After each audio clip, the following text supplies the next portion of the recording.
everybody, welcome to another episode of Everyday Strong with Dr. Michael G. Daniels. This is your host, C.B. Baker. Wow, we got a good one today, Dr. Daniels. I'm just jump right into it. Purpose versus opportunity, and explaining the difference between those two things, because a lot of people confuse them when it's happening and they're in the actual moment. Right, absolutely. And let me say, going in, for those of you who may say, wait a minute, I heard this on television earlier this week or whatever, is that, this is not a unique conversation, It's a conversation that has taken place, time and time again. In fact, the Bible outlines it. We don't always look at it in a practical manner. And so, when I heard it being talked about today, I said, this is something that we need to really deal with. Because if you think about how we were created, and I think that's really what you have to look at. What were we created for? Why did God create us? Why did he put us here? And what was his purpose for us being here? And in fact, the Bible says that every one of us was known by God prior to us being put in our mother's womb, which also says that God has a plan for the entire operation of the universe. And if God has a plan for the operation of the universe, that means he has a plan for everything in the universe, right? Now, most of the animals that don't think like we think understand that concept. See, the lioness knows her role. She knows her purpose, and that is to keep the gazelle population from exploding. Right. The gazelle understands its role, and that is to ensure that the vegetation is maintained at a certain height so it does not create havoc. Every animal understands its purpose. Man is the only one that doesn't understand his purpose. I shouldn't say doesn't take the time to live in his purpose. Right. Because purpose is what you were created for. Why did God create you? Why were you put on this earth? Now, if I'm working in my purpose, that will mean that God's plan will always be moving forward for everyone. And that if everyone operated in his purpose, we wouldn't have the wars that we have. We wouldn't have all the diseases that we have, because God has given every one of us what we need to ensure the viability and the prosperity of this universe and the world we live in.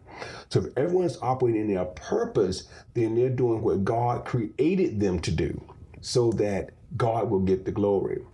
Opportunity are those things that happen to us that we believe we can capitalize on.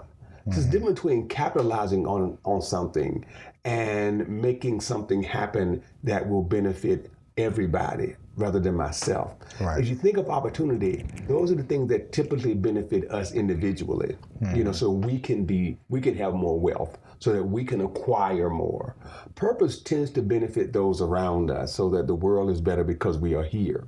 Now, I heard a wise man say, when I was listening to this conversation, he said, if you're operating in your purpose, then opportunity will come after you. If you're not operating in your purpose, then you have to seek opportunities. And that's so very true. And I think about, those times when I have been doing what I felt God mandated me to do so he would get the glory. It's always something that comes up that allows me to be more productive that I didn't seek, that it showed up in my life. And now I can just, wow, if I take this on, we're going to do this, we're going to do that. And I think that's the difference. But everyone has that. But we let opportunity get in our way of fulfilling our purpose because we tend to look at what will benefit us the most rather than how can I benefit the world the most. Yeah, I was getting ready to say, it seems like when you're operating your purpose, you get opportunities, but you don't necessarily recognize it as an opportunity because it's like, this is what was supposed to happen. I planned for it, therefore it happened, and this is where my purpose, and I'm moving towards that direction. But now when you're doing something outside of your purpose and you're saying, well, I really need a break in this area, that's when you start realizing you may not be working inside your purpose, like what you just got through saying, because you got to seek opportunity. Well, I think, let me say it this way. I think most people, even people who are very successful financially, right, they grasp hold to opportunities. Right. So they may be doing well, but that don't mean that's what God created them to do. You know, I guess that's what I'm saying. Right. Again, from a biblical standpoint, not necessarily from a business management standpoint, Yeah. from a biblical standpoint, because I could be operating in God's purpose and be dirt poor, and not have one penny. Now, the opportunities may not be that I can acquire a big house. The opportunities may be that someone else will see my life and that they will be encouraged or they will have greater faith because of it, or that other people may get saved because of my life. You know, what I'm saying is that opportunity oftentimes will pull you away from purpose. In fact, when you think about it, for example, let's say God called me to be a missionary in South America. Right. Let's say that's what God called me to be. But right before I get ready to go, I get a call from 3M. And they say, by the way, I know you've retired from the federal government, and now you've been gone long enough that you can now manage federal contracts. You're just the kind of guy we're looking for. Right. So we're willing to pay you $300,000 a year to manage this government contract for us. Right. And everybody's going to say, wow, that's a great opportunity. Right. And if I'm not careful, I'll take that opportunity and not go to South America where I'm going to be with mosquitoes and malaria and all this kind of stuff. Where that will be where God can use me the most is in that purpose. But I'll take that opportunity, and that's what I'm saying.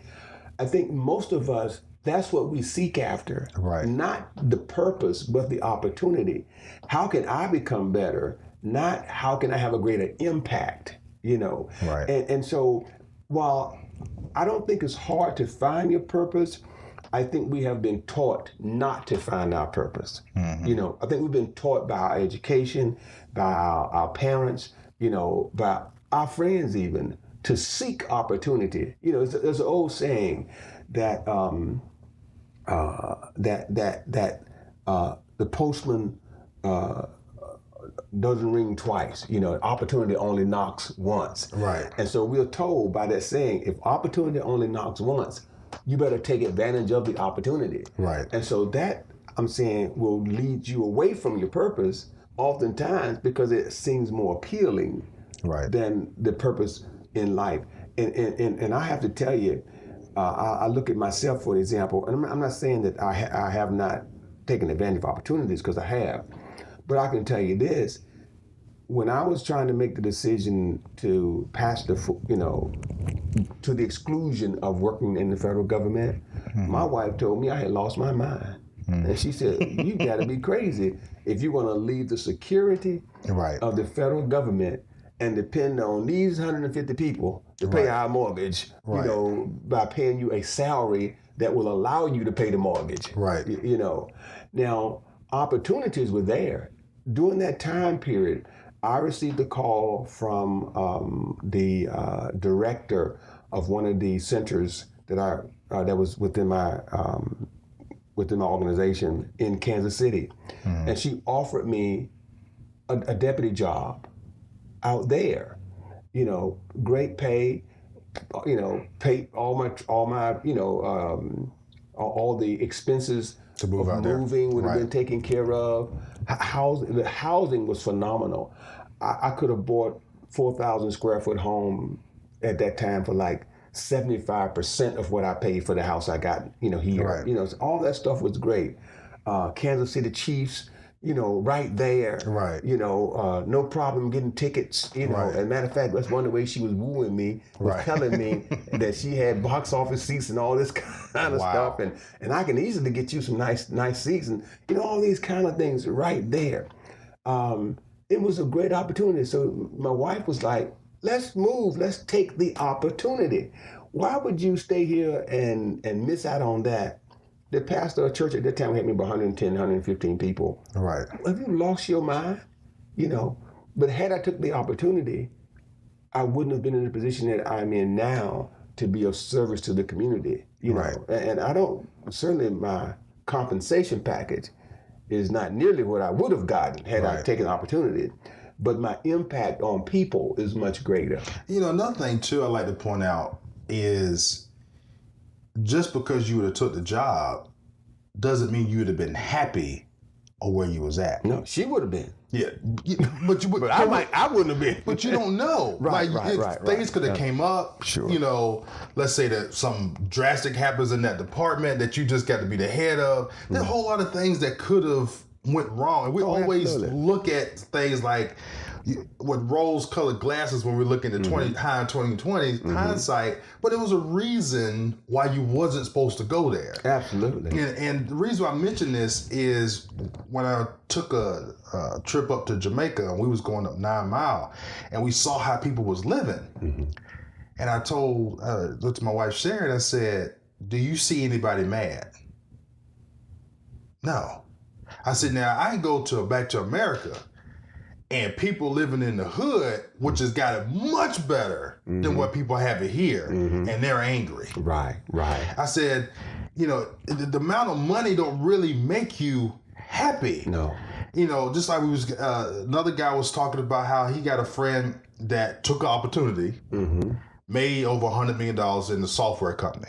So he's miserable because he got to keep working to keep his lifestyle up. Right. Meanwhile, other friends, he graduated from high school, got a $50,000 a year job, and just as happy as they can be. Absolutely. It's like, you know, we got to stop sensationalizing the material things that will bring you happiness when really, truthfully, it could be, you could be where you're at now, you can be happy if you're, like you were saying, especially if you're serving your purpose. Right. And you have to trust God to say, okay, this is what I'm going to do. He's going to look after me like he's done for everybody else in the Bible, you know, and we just got talking off air about time and, you know, there is no such thing as time for God. So you got to be patient. Right. You know, so just be patient. It's going to work out.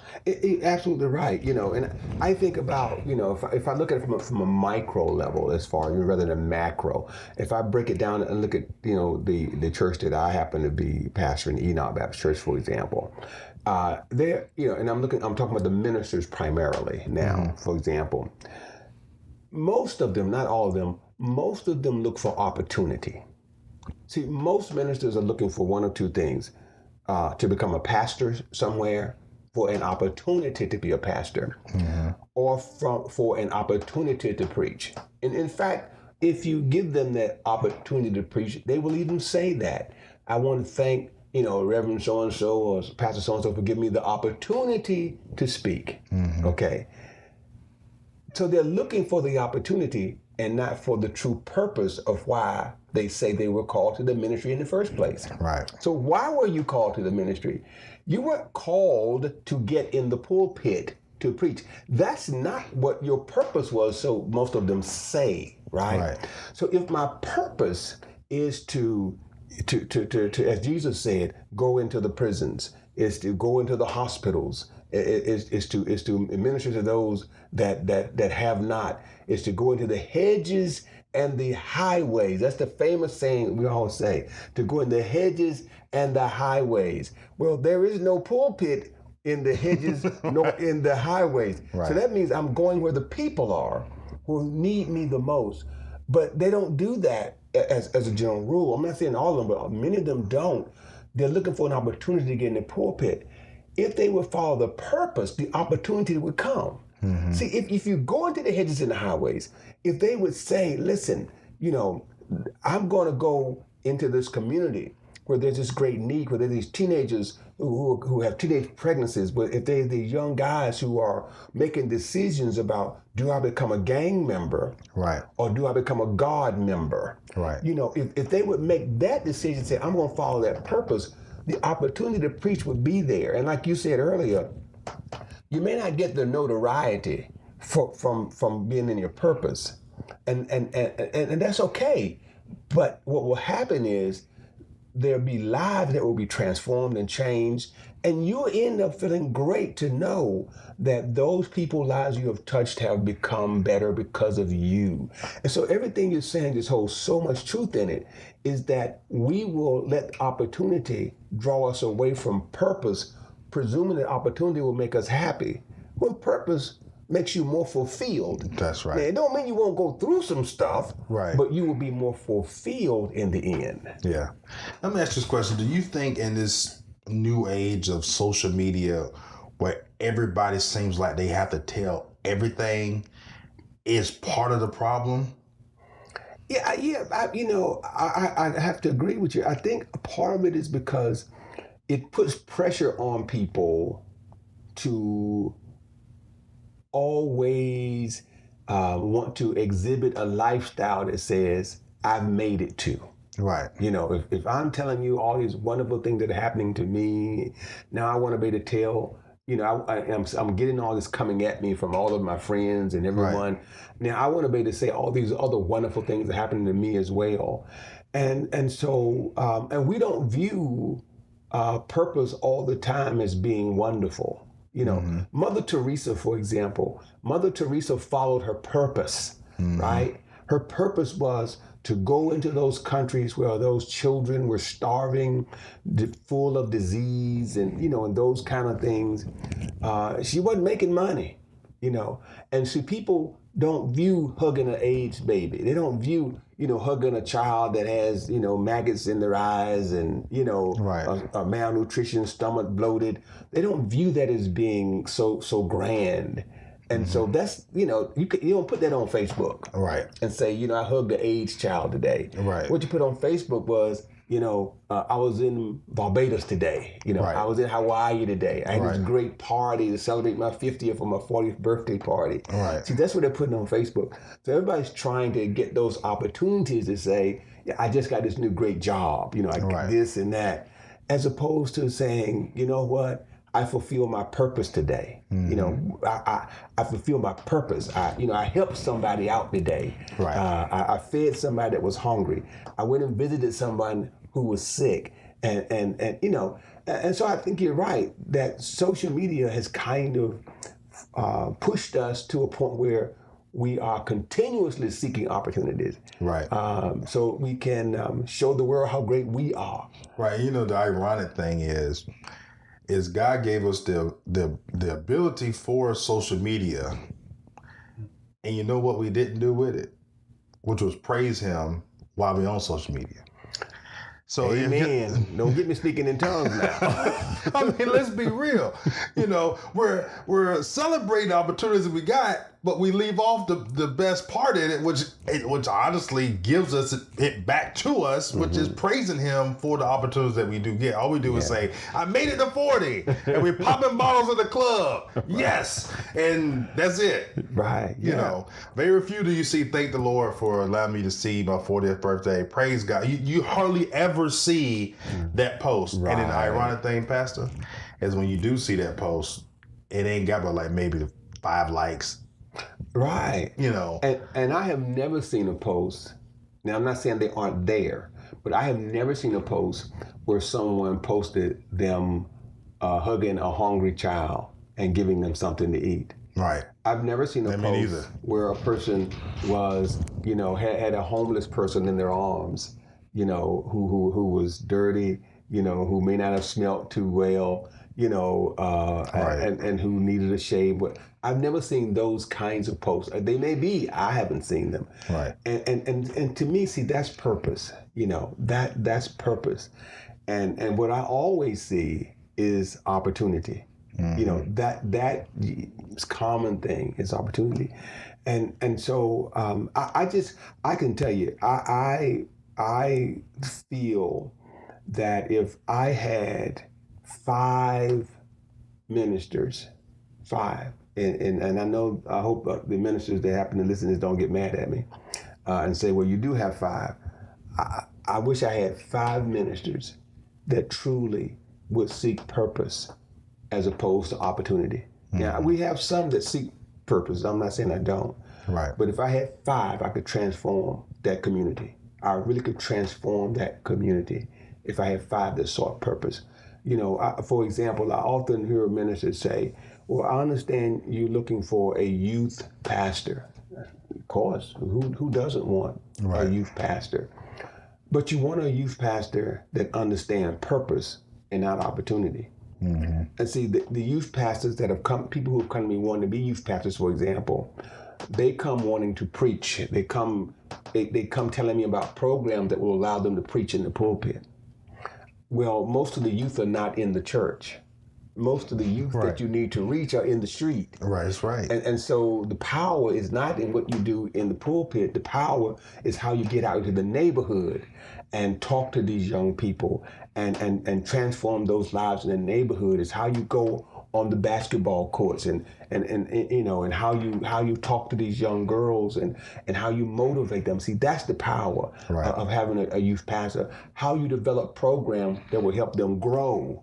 You know, where they view them, they understand their potential, and so they can start seeking their purpose. Because a child that begins to seek his purpose at, let's say, 10, 11, 12 years old, and then starts to matriculate through school, honing skills so they can better apply their purpose in life, will just transform the world.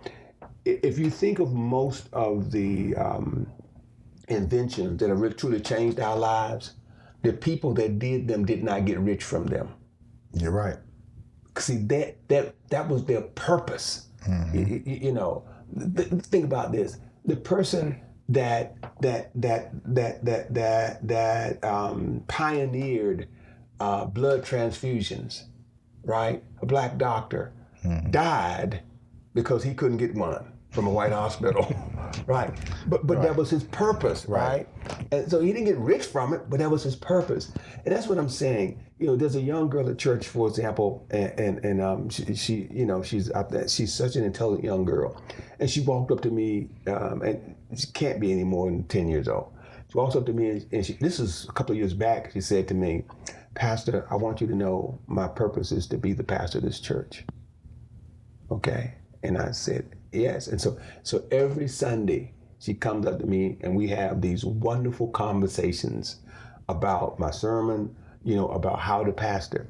Now, can you imagine how effective she's going to be in leading souls to Christ? Right. If she follows her, and she may never be a pastor. Right. But if she continues on that road saying, I view my purpose as leading people to Christ.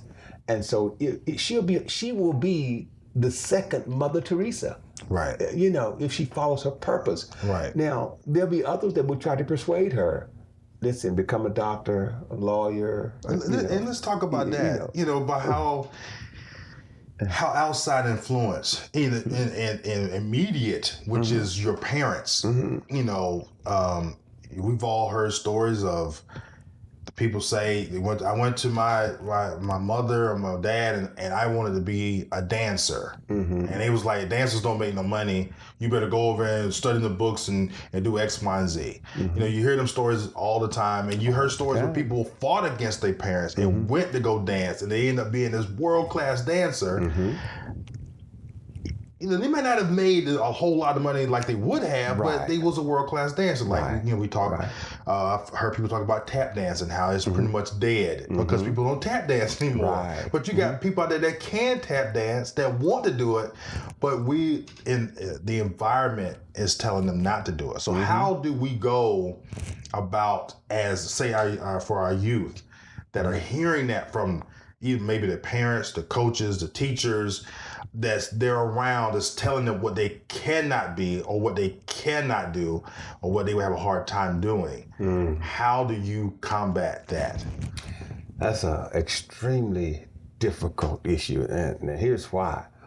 It's hard to go against a parent's dream for the child. It's hard. Even though in your heart, you know, you may know that purpose and prosperity are not the same thing. Because most parents want their children to be prosperous, and most of us view prosperity as financial security. You know, and wealth and that kind of thing. So, you know, for example, it's difficult. You know, I remember when I was a senior in college, and I was talking to a young man who had joined the Peace Corps. Okay, and he was trying to convince me to join the Peace Corps, you know. And his degree was in biology, and he was trying to convince me to join. At that time, I was a biology major as well, to join the Peace Corps. He was saying, you know, we can make such a difference in the world. Now, you end up you stay in barracks-like situations with other Peace Corps, individuals. You make minimal money. Right. You always are at risk for getting malaria and all these kind of things. And so I had a conversation with my brother, and he was one of my brothers, and he was like, "You lost your mind. Are you crazy? Why would you do something that dumb? When you could take that time and further your career." And so, I did what my brother said do. He's my older brother. I said, yes, you make what you say makes good sense. And so it's hard because even a parent, if you have a child that goes and get, let's say, a PhD in psychology, for example, right, and in clinical psychology, and they say to you, well, I think I want to go to Nigeria and help those children over there that don't have anything. Right. And so with the Peace Corps, I'll be making $20,000 a year. I'm like, what? Right. Wait a minute. I got $120,000 in debt for you going to college. Right. And you talking about making $20,000 a year? You lost your mind. You have your license to practice clinical, be a clinician. It's hard to go against a parent because that's the parent's child. It's extremely difficult. And so I guess what I'm trying to say is that I think what I try to do, and what I'm going to try to do more of, is try to help parents understand that your purpose in life is not just to make money. Your purpose in life should not be just to obtain wealth. I'm not saying that wealth is bad. I'm not saying that. Right. But that shouldn't be your purpose in life. Now, it may be my purpose. It may be that God wants me to be a millionaire so I can use that money to help others. It may be that, or so I can, like yourself, you are an employer. So it may be that God's purpose for you was to become a business owner so you could employ people. But that doesn't mean that everybody should seek that, because you don't want to confuse opportunity with purpose. And oftentimes, as you know, you can be head of a large company and be just as miserable as you can be. Yeah. And in your heart, you want to do something else, because after a while, it's like, well, all I'm doing is dealing with numbers. I'm dealing with money, Right. or I'm dealing with paper because I don't even see the money. Right. I'm dealing with paper that tells me I have wealth. Right. But I'm not really seeing where I'm really helping people. I've even talked to medical doctors that tell me that they feel like they're not making a difference. And how can you be a medical doctor and feel like you're not making a difference? Right. And in fact, I understand that now, because that's not what their purpose. That's not the purpose God put in their heart. That's what their parents put in their heart. Right. Because everybody's proud they can say, oh, my son or my daughter's a doctor. Right. And so that's why they don't feel it, and that's why they want to do something different. Yeah. And then, and I can also see where being a doctor and even and being a pastor is like chopping down a tree that never falls. Mm-hmm. It's a never ending job. Once you get through one, here comes somebody else with a similar problem or a different problem.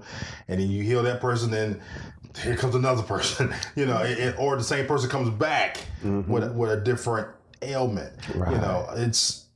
It will be very taxing. You have to have a very strong-willed personality and soul to be able to do some of the things that doctors, pastors, counselors do on a day in and day out basis. Even police officers who unfortunately are treated like counselors that go to domestic violence issues, because now they got to turn to a social worker while they're there, but that was not their purpose. Well, and that's why I say, if you're doing it because it's your purpose, is different.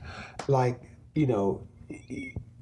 like I use Jane Goodall as an example. For those of you who may know, Jane Goodall was a zoologist who worked with primates, right, and spent her whole life living with chimpanzees, right? Now, you have to view it as your purpose, right, to live with a bunch of chimpanzees for the majority of your life, right? But look at the things that she was able to do. The same thing, there are doctors that make a decision, I'm gonna practice medicine in third world countries. and they feel great about it because they see the difference that they make. Right. Whereas there's doctors that may practice in Beverly Hills that, you go in, you do what you're going to do, you charge the money, Right. you never see the person again, you get the money. What you get is the money for thanks. Right. But if I'm in a third world country, I may get a cake for thanks. Right. I may give someone bringing me a goat for thanks. I may get someone this, and I think that's the thing, is that, even as a pastor, for example, when I first became the pastor, the members of the church, if on my anniversary, if they wanted to bless me, now if they want to bless me, they write a check out. Now, I'm not saying I don't appreciate the check, or they give me some money. I want everybody to know I appreciate it. Okay. But when I was young in my pastorate, that's not what they would do. They would bring me a dish. They would bring me a cake. They would bring me some fried chicken. Stuff like that. Right. And it was such a overwhelming feeling to know that people appreciated stuff. Like if I go visit somebody in the hospital, for example, and I would go to church the next Sunday and say, "Thank you for visiting my mom," and I just want to let you know how much I appreciate it. So here's this pineapple cake because I know you like pineapple cake. Right. It just was such a warm feeling. Or to have, like one time I preached a sermon, for example, this young girl, she was about 7, 8 years old. She came up to me and she said, Mr. Daniels, we have decided, and I don't know who the we was, but she said, we have decided that we're not going to pick on, and she said this little girl's name, pick on her anymore, because now we realize that God made her just like God made us. And that was worth $1 million to me. Right. And that's what let me know that I was in my purpose, because I felt so wonderful. I felt better hearing that than I've ever felt getting, bonuses, Right. when I, worked in the secular world. Yeah. So, we covered a lot, and a lot of people may get enlightened on some things, and somebody listening to this today is probably looking at the opportunity, and they've been looking at it, and they got to take a long, hard look within themselves to say, does this fit my purpose, or is this really this opportunity? And what we did not touch on today was some of the times that opportunity is the devil trying to get you away from what God has in store for you. Precisely. And that's the part that is difficult to get through, but as the old folks say, just keep living and you'll figure it out. That's right. And that's one thing I have honestly at turning 40, it's like the light bulb went off. Or what a lot of older people was telling me when I was in my 20s, it was like, just keep living, it'll make sense. And it does make sense after you live a little bit, and you're just like, you know what, you're right. I was worried about stuff that I really didn't need to worry about. And some stuff that I needed to worry about, I paid no attention to, but now you got to pay attention to it. Right. That whole half a pizza that you used to be to eat, and when you was in your 20s, you can't do that. Can't do it no more. So, is there anything else, Dr. Daniels, that you want to bring to the table before we close out? No, I think we've covered some good stuff. Again, I want to acknowledge the folk that this is not a unique subject. It was an opportunity to elaborate more deeply on a conversation that I'd heard earlier while watching television, and I thought it was something that everyone needed to get a piece of, who may not have had the opportunity to see it earlier on their television sets. All right, thank you. And I would like to ask all the listeners and the viewers of this podcast, please get out there and share the podcast when you see it posted on YouTube and on Facebook. Share it. We'd like to get this out more and get this message out so everybody can live every day strong. This is your host, C.B. Baker. Till next time.